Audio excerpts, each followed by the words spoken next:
"Go home, old-timer, we don't do charity here."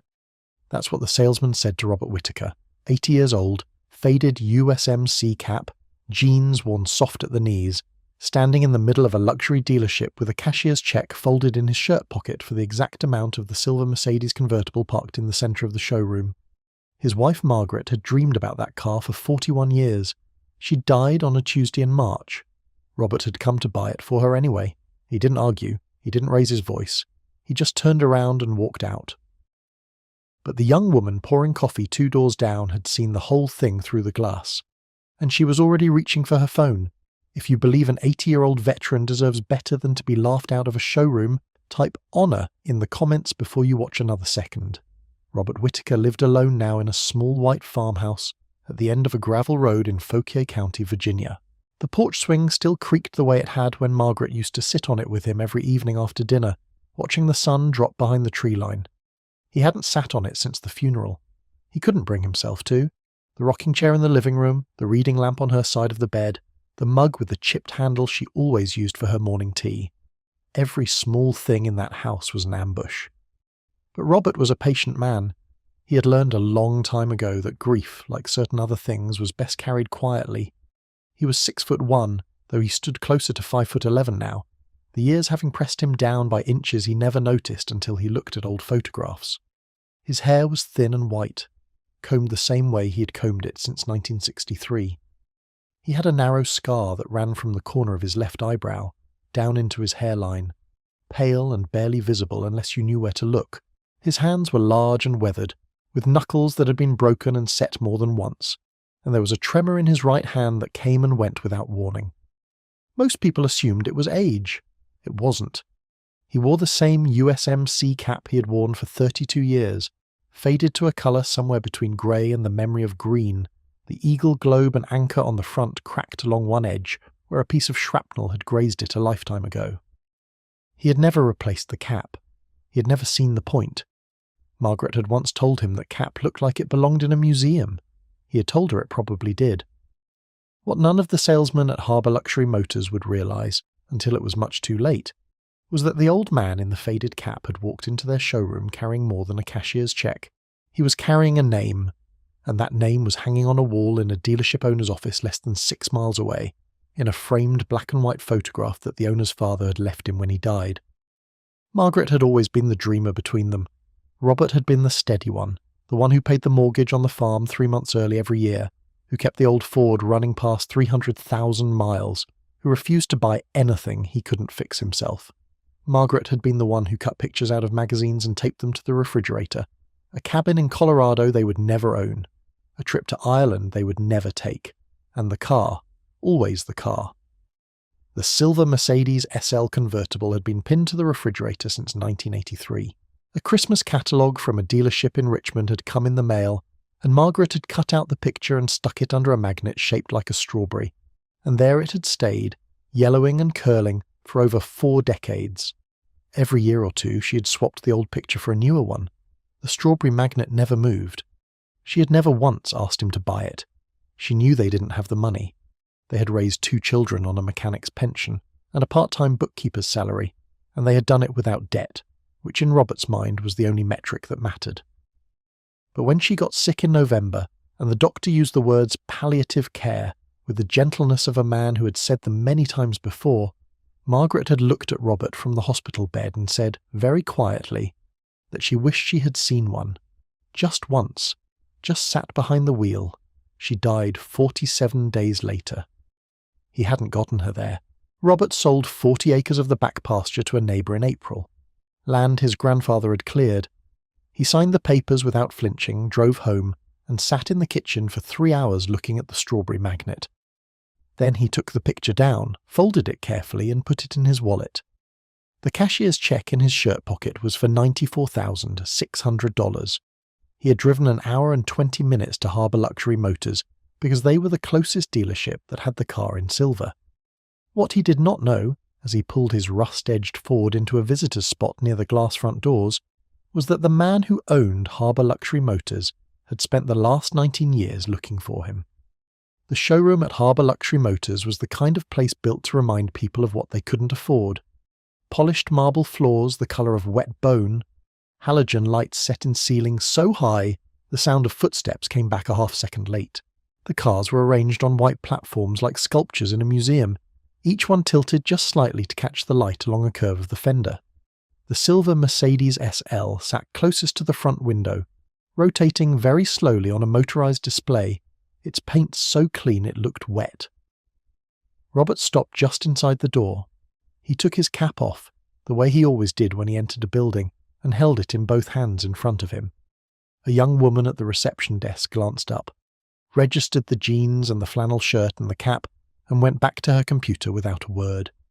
Two salesmen at the espresso bar in the corner looked over, then looked at each other, and one of them laughed into his coffee. Brandon Kessler was 29 years old. He was 6'2", broad-shouldered, wearing a navy suit with a pocket square the colour of a new bruise, and he had been the dealership's top performer 4 quarters in a row. He had a framed plaque in his cubicle that said so. He watched Robert stand there for nearly a full minute before anyone approached him, and then he set his coffee down, straightened his tie with the kind of theatrical patience a man uses when he's about to enjoy himself, and walked over with a smile that did not reach his eyes. "Can I help you find the exit, sir?" Robert looked at him. He didn't answer right away. He had dealt with men like Brandon Kessler his entire life, in the Corps, in the county, at the hardware store in town, and he had long ago stopped taking the bait. He gestured toward the silver SL rotating in the window. "I'd like to look at that one." Brandon's smile widened by exactly the width of a dime. "Sir, that car starts at 94.5. I don't think... I know what it costs. Sir, we have a pre-owned lot on the backside of the building. I'd be happy to walk you around there." "I'd like to look at that one," Robert said again, quieter. Brandon looked at the ceiling. He breathed out through his nose in a way that was meant to be heard. 2 other salesmen at the espresso bar had stopped talking. The receptionist had stopped typing. Across the showroom, a couple in their 40s who had been inspecting a black sedan turned to watch. "Look," Brandon said, loud enough now that his voice carried to every corner of the polished room. "I don't want to be rude, all right? But we don't do charity here, old-timer. This isn't a museum. You can't just walk in off the street in, whatever this is, and take a test drive in a $95,000 automobile. It doesn't work that way." Robert's hands tightened slightly on the brim of his cap. That was the only sign. "I have the money," Brandon laughed. It was a real laugh, short and honest, the kind a man makes when he genuinely can't help himself. One of the salesmen at the espresso bar laughed with him. The couple by the black sedan looked away, embarrassed on someone else's behalf. "Sir, I'm sure you think you do. But we have a process here. Financing, credit approval, verification. We don't sell these cars out of the showroom like lottery tickets. If you'd like, I can give you a brochure. You can take it home, show it to your grandkids, think about whether this is really something you want to get into at your age." Robert looked at him for a long moment. Then he nodded, once. A small, tight military nod. He put his cap back on his head, adjusted it carefully and turned toward the door. He didn't say another word. He didn't look at Brandon again. He walked across the polished marble with the steady, even gait of a man who had walked across worse floors in his life, and he pushed the glass door open with his shoulder and stepped out into the April sunlight. Brandon watched him go. He turned to the salesman at the espresso bar and raised his eyebrows in the universal expression of "Can you believe that guy?" Both of them snorted. The receptionist allowed herself a small, uncomfortable smile, the kind women are trained to make when they don't want to be the next target. The couple by the black sedan exchanged a glance that carried more weight than they realized, because the wife, a schoolteacher named Angela, would remember that glance for the rest of her life. And 2 doors down, in a small coffee shop called the Bean Counter, a 23-year-old barista named Claire Donovan set down the latte she had been making and pushed open the side door of the cafe to follow the old man out to his truck. Robert didn't cry.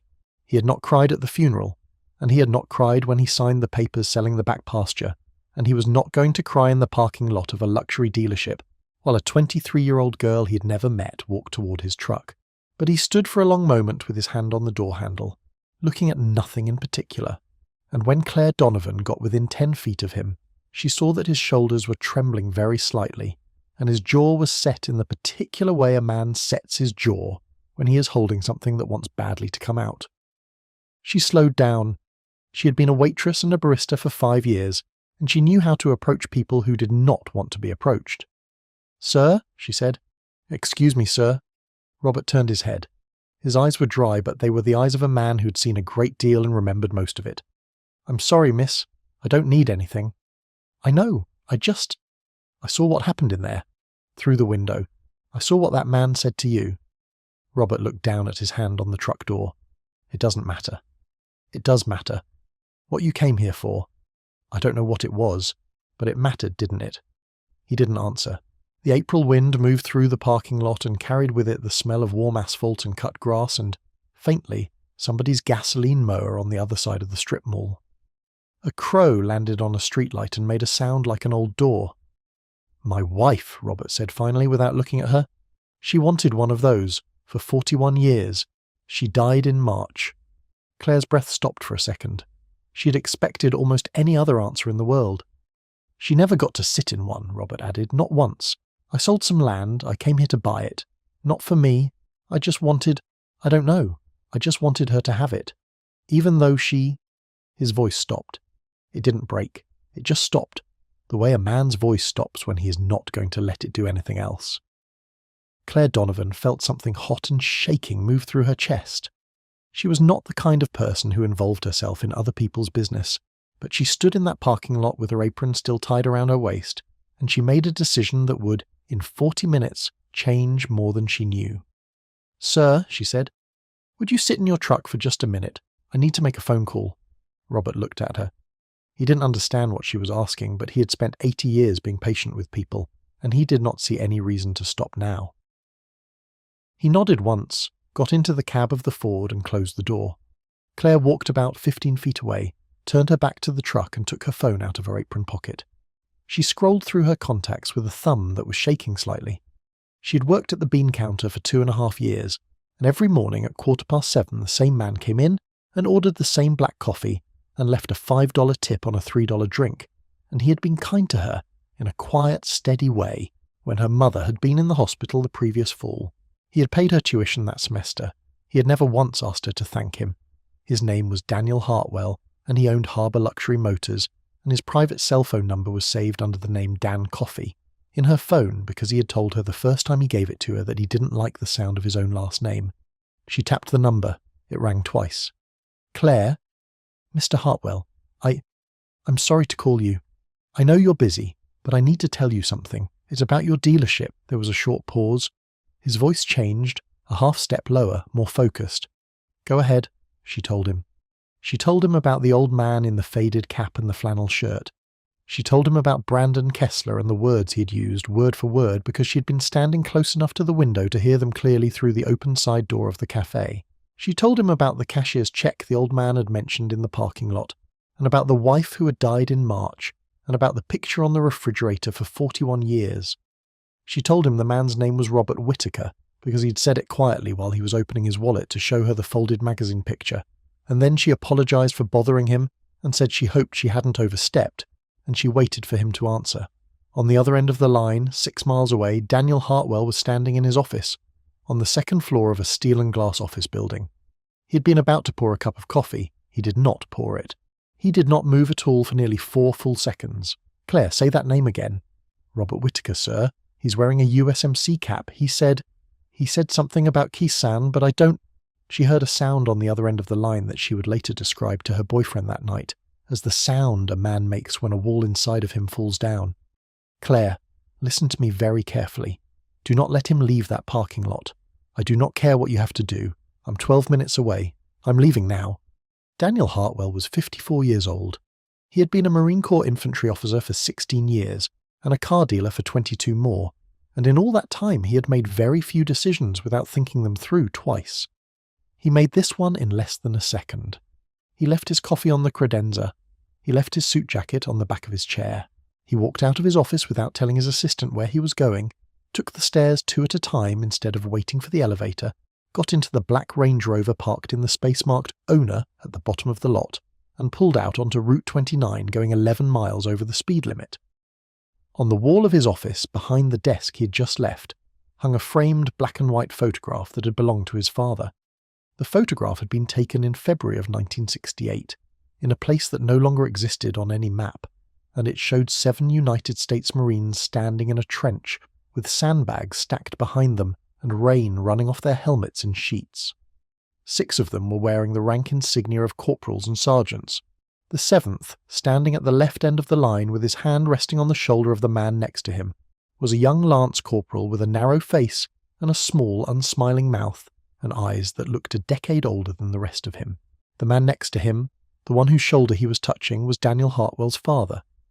The caption written on the back of the photograph in Daniel's father's handwriting was 6 words long: LCPLR. Whitaker. The reason I'm alive. Daniel had grown up hearing the name. He had grown up hearing a story. His father had told him more than once that a 19-year-old lance corporal named Robert Whitaker had dragged him through 300 yards of open ground during a mortar barrage at Kherson, had tied off his femoral artery with a bootlace and a folded piece of radio antenna, and had carried him the last 100 yards on his back with a piece of shrapnel in his own left temple the size of a nickel. The lance corporal had been awarded the Navy Cross for that day, and 2 other things he had done in the 77 days that followed, and Daniel's father had spent the rest of his life trying and failing to find him. Robert Whitaker had been discharged with a disability in 1969, and had disappeared into a farm in Virginia, and had never answered a single letter, because he was a private man, and because the men he had not been able to save outnumbered the men he had. Daniel's father had died in 2006, still looking, and now a barista at a coffee shop next door to his flagship dealership had just told him that Robert Whitaker was sitting in a Ford pickup truck in his parking lot because one of his salesmen had called the man a charity case and laughed him out of the showroom. Daniel Hartwell gripped the steering wheel until his knuckles turned white.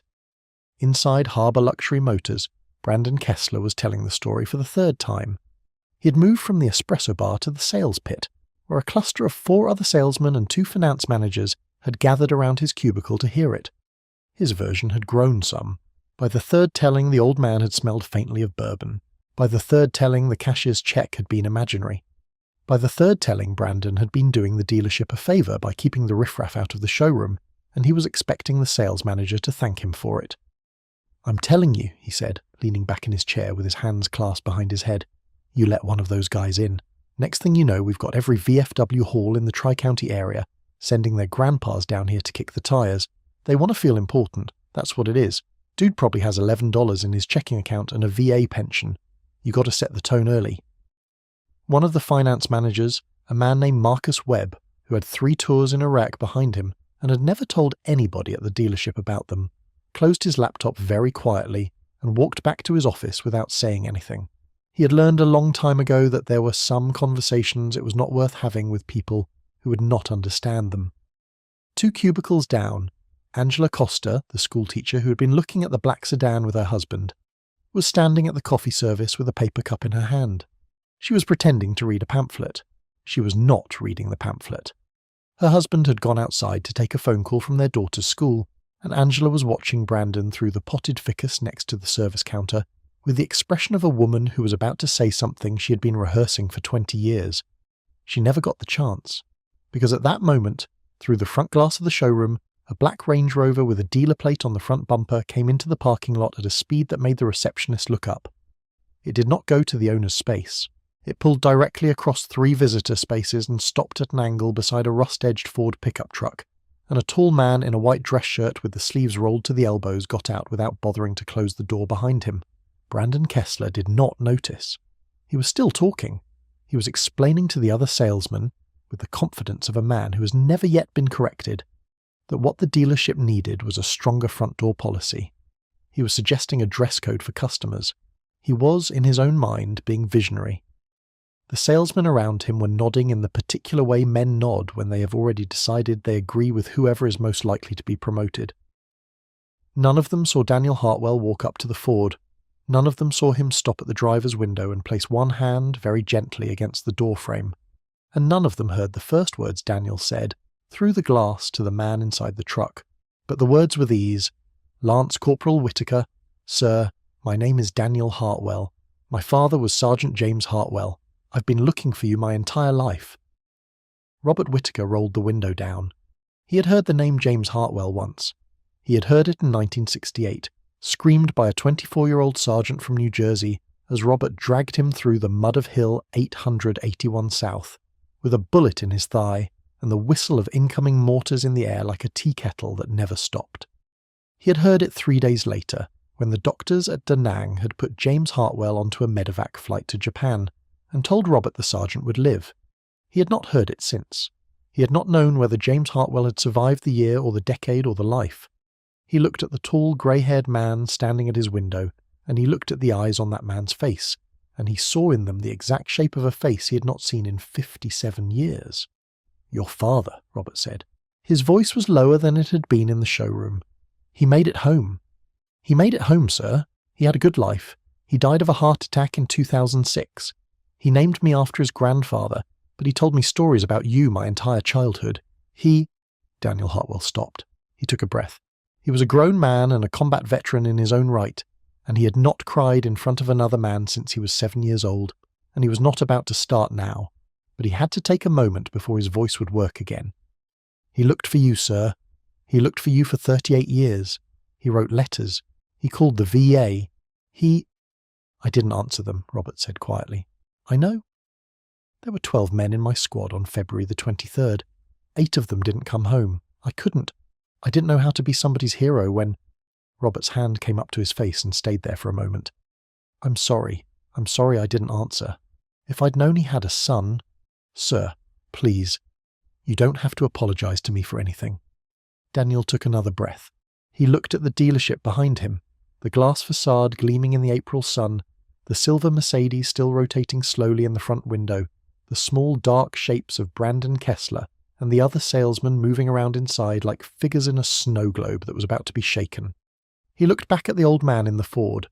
"Sir, I understand one of my employees spoke to you inside my dealership a few minutes ago. I'd like to ask you, as a personal favour, and I will understand completely if the answer is no, if you would come back inside with me, just for a few minutes." Robert Whittaker looked at him for a long time. Then he opened the door of the truck and he got out. Claire Donovan was standing about 20 feet away, next to a landscaping planter, because she had not known what else to do with herself once the phone call ended. She had not moved.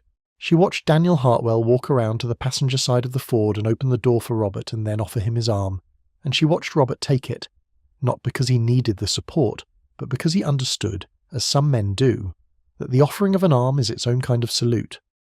The 2 men walked across the parking lot together slowly, and she fell in a few steps behind them because nobody told her not to. Daniel held the glass door open for Robert. Robert took off his cap as he stepped inside. Inside the showroom, the laughter had not stopped.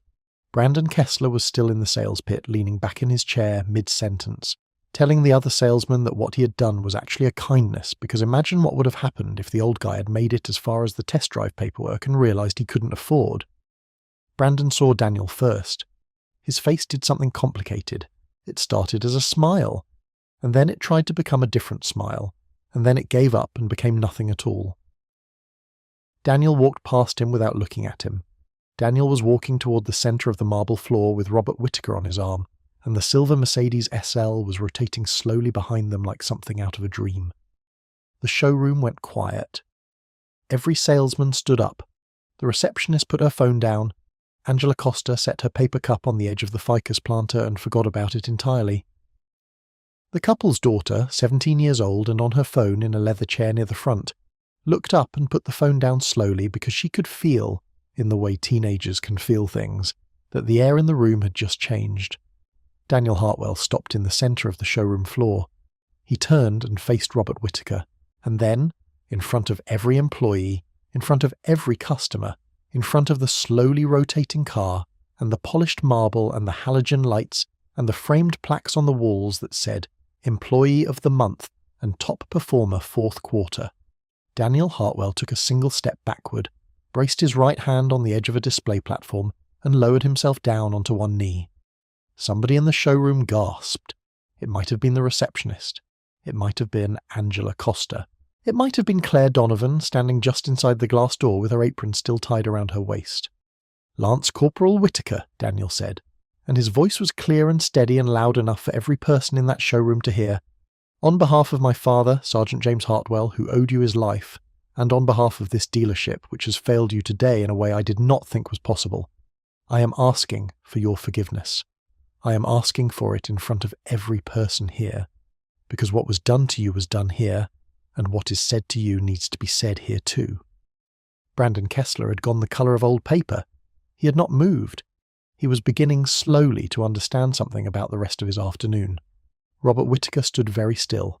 He looked down at the man on one knee in front of him, and he looked at the quiet room behind him, and he looked at the silver car rotating slowly in the window. His cap was in his hand.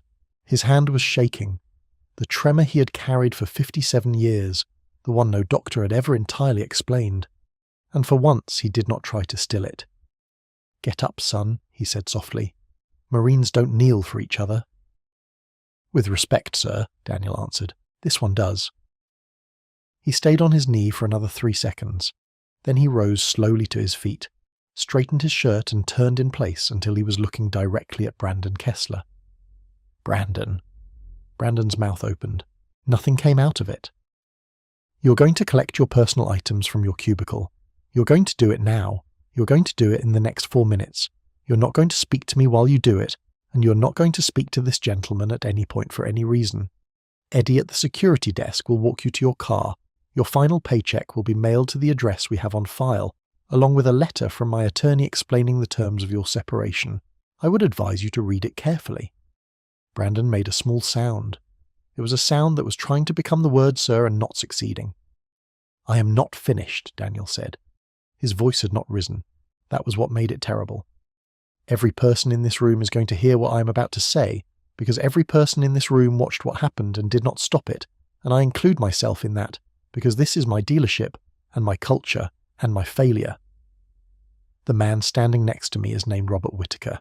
57 years ago, at a place called Khe-Sanh, he carried my father 300 yards across open ground under mortar fire, with a piece of metal in his own head, and saved his life.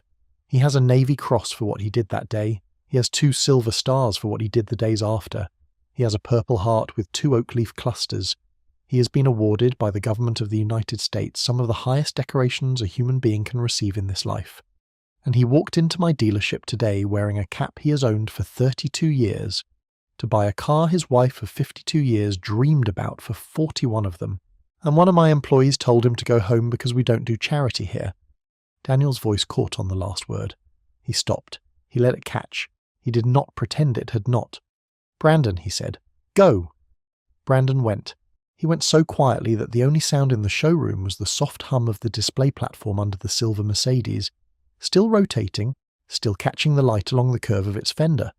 Daniel turned back to Robert. The anger had gone out of his face, and what was left in its place was older and quieter, and much harder to look at. He crossed the marble floor and stopped in front of the silver SL, and he pressed a small button on a panel under the display. The platform slowed and stopped. The car faced forward, silver and clean and absurdly beautiful in the halogen light. A young woman from the sales floor named Priya walked up to Daniel without being asked and handed him a set of keys. She had read the situation correctly. She had been reading situations correctly her entire adult life, which was why, 18 months later, she would be running the entire dealership. Daniel took the keys from her. He looked at them for a moment in his palm. Then he turned to Robert Whittaker and, holding the keys in both hands the way a man holds something that matters, he extended them forward.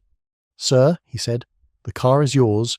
It was yours the moment you walked in that door this morning, and it has been yours every minute since, and I'm sorry it took this long to get it into your hand. There is no paperwork, there is no check, there is no financing. If you want to walk out of here right now with those keys, you can, and the title will be in your mailbox on Friday. If you'd like to sit with me for a cup of coffee, and let me introduce you to my mother on the phone. She's 81 years old, and she's still alive, and she has waited her entire adult life to thank you. That would be my honour. The choice is yours, whichever one you want." Robert Whittaker looked at the keys. He did not reach for them right away. He looked at them for a long time, the way a man looks at something he has spent a great many years not expecting to see. And then he set his cap back on his head, slowly, and he took the keys in his left hand and he took Daniel's hand in his right. "I'd like that coffee, son." The showroom did not cheer. It did something better. It exhaled. Every person in that room, the salesman and the receptionist and the school teacher and her daughter and the finance manager who had quietly closed his laptop, all of them let go of a breath they had not realized they were holding, and the sound of it was the only sound for a long time, and it was a holy sound, and none of them would ever forget it. Claire Donovan was the first one to move. She walked over to Robert Whittaker and she said, in a voice that was smaller than the one she had used in the parking lot, "I'm really glad you stayed, sir." And Robert looked at her for a moment, and then he said the only thing he said that day that he would later admit out loud had hurt his heart. He said, "So was my wife." What nobody in that showroom knew yet, not Daniel, not Claire, not the salesman, not even Robert himself, was that a customer named Angela Costa had been recording the last 90 seconds on her phone from behind the ficus planter, and by the following morning 16 million people would have seen it. The video went online at 9:17 that night. Angela Costa had not meant to post it anywhere public. She had sent it to her sister in Tallahassee, and her sister had sent it to a cousin, and the cousin had put it on a social media page run by a retired Marine gunnery sergeant in North Carolina, and by midnight it had been reshared 400,000 times. By the following afternoon it was on the national news. By Thursday, the dealership's phones rang so steadily that Daniel had to hire 3 temporary receptionists just to answer them, because thousands of people were calling from 47 states and 11 foreign countries to ask if they could buy a car from him, and thousands more were calling to find out how to send a card to Mr. Whittaker. Daniel did not give out the address. He answered every one of the calls he could, personally, and he thanked each caller by name, and he redirected the donations they kept trying to make into a scholarship fund he established the following week for the children and grandchildren of enlisted Marines. The fund was named the James Hartwell and Robert Whittaker Memorial Scholarship, and it would, in its first 10 years of operation, put 142 young men and women through college. Brandon Kessler never sold another car. His termination was the subject of a small local newspaper story, and then of a larger national one, and then of a brief appearance on a morning talk show where he tried to explain his side of the story and made it worse. He moved out of state. He worked for a while at a tire franchise in a small town in Indiana. He was, by several accounts from people who knew him later, a quieter man afterward. What he learned in that showroom he learned on the most public day of his life, and there is no undoing a lesson like that. Marcus Webb, the finance manager who had closed his laptop and walked back to his office, was promoted to sales manager within the month. He put a photograph on his desk of himself and his platoon in Fallujah in 2004, which he'd never displayed before, because he had decided in the quiet of his office that afternoon that there were certain things it was no longer worth pretending about. Claire Donovan went back to her job at the bean counter the next morning, because she had rent to pay and a shift to work, but by the end of the week Daniel Hartwell had quietly paid the rest of her tuition and offered her an internship at the dealership for the following summer, which she accepted, and she would, in the fullness of time, become the general manager of the 3rd largest dealership in his growing chain. She kept the apron. She hung it on the wall of her office, in a frame. And Robert Whittaker drove home that afternoon in a silver Mercedes SL convertible, with the top down and the Virginia wind moving through what was left of his white hair, and he drove a little faster than he needed to because somewhere between the showroom and the farm he had remembered that Margaret had always said the one thing she wanted to do in that car was feel the wind. He parked the car in front of the farmhouse at the end of the gravel road, and he turned the engine off and he sat in the driver's seat for a long time with his hands resting on the wheel. The sun was going down behind the tree line the way it had gone down for 70 years of his life. The porch swing was creaking in the small wind. The rocking chair on the other side of the front window was empty, and it was going to stay empty, but Robert thought, for the first time since March, that maybe he could sit in it again after a while. He took the folded magazine picture out of his wallet. He looked at it for a long moment, and then he did something he had not done in 41 years. He unfolded it, smoothed it flat against the leather of the passenger seat, and let the April wind take it out of the car and up over the fence line and into the high yellow grass of the pasture he had sold to pay for this day. He did not watch where it landed. He took his cap off, set it on the passenger seat where the picture had been, and he said very quietly, so quietly that only he and the car and the wind and the woman he had loved for 52 years could hear it. "I got there, Maggie. The country is full of Robert Whittakers. They are standing in line at the grocery store, and they are sitting in the waiting rooms at the VA, and they are wearing faded caps you do not recognize and carrying names you have never heard. They do not look like heroes, because heroes never look the way we expect them to. The next time you find yourself in a room with one of them, remember Brandon Kessler and remember what it cost him.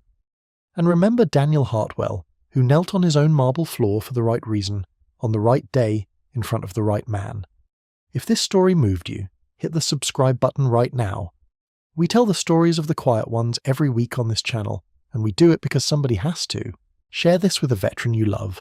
Share it with somebody who needs to be reminded that the world still has some good in it.